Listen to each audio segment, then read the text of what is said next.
खरं तर 106.4 FM ही frequency, खुशियों की फ्रिक्वेन्सी नगरकरांना नवीन नाही आहे.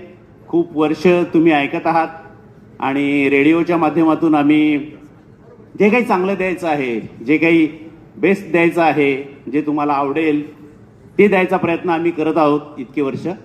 आणि हे सगळं करत असताना खरं तर लोकांचा एक धारणा असते की FM कडे बघण्याची, की ती म्हणजे करमणूक.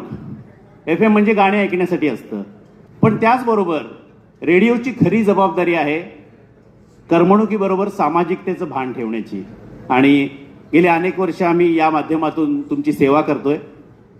मध्यंतरी अशी बरीचशी आवई उठली होती म्हणा, किंवा असे विचार सुरू होते लोकांचे की रेडिओ आता जुना झाला, पण FMनी काट टाकली आणि एक वेगळं दालन तुमच्या समोर सुरू झालं, एक कानाला सुखावणारं एक वेगळं माध्यम आपल्या समोर आलं. असं म्हणतात की आवाजाच्या दुनियेला, आवाजाला तोड नाही आहे. आवाजाचं माध्यम हे कधीही नष्ट होणारं नाही आहे. कारण कितीतरी चॅनल्स आले, कितीतरी आता सोशल मीडियावर आपण बघतो, पण आवाजाचं माध्यम आहे ते आहे, तसंच टिकून आहे.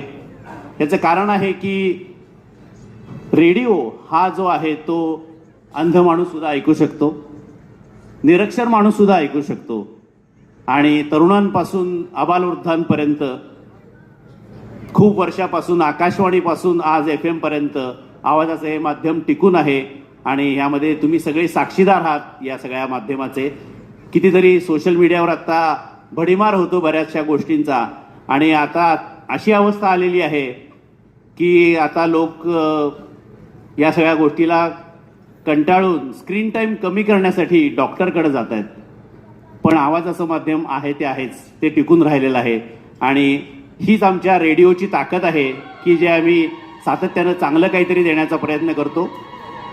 त्यामुळे तुम्हाला सांगायला आवडेल की पहिल्यांदा आमचे 3 स्टेशन्स होते, त्यानंतर 13 झाले, आणि आज आम्ही कलकत्ता, मुंबई, दिल्ली, लखनौ अशा ठिकाणी जवळपास 19 स्टेशन्सद्वारे पूर्ण भारतभर आम्ही लोकांचं मन रिझवण्याचा, लोकांचे कान रिझवण्याचा आम्ही प्रयत्न करतो आहोत. कारण याचं श्रेय सगळं तुम्हा रसिक श्रोत्यांचं आहे, आणि तुमच्या या प्रेमामुळंच आज आम्ही एवढं मोठं धाडस करतो आहोत.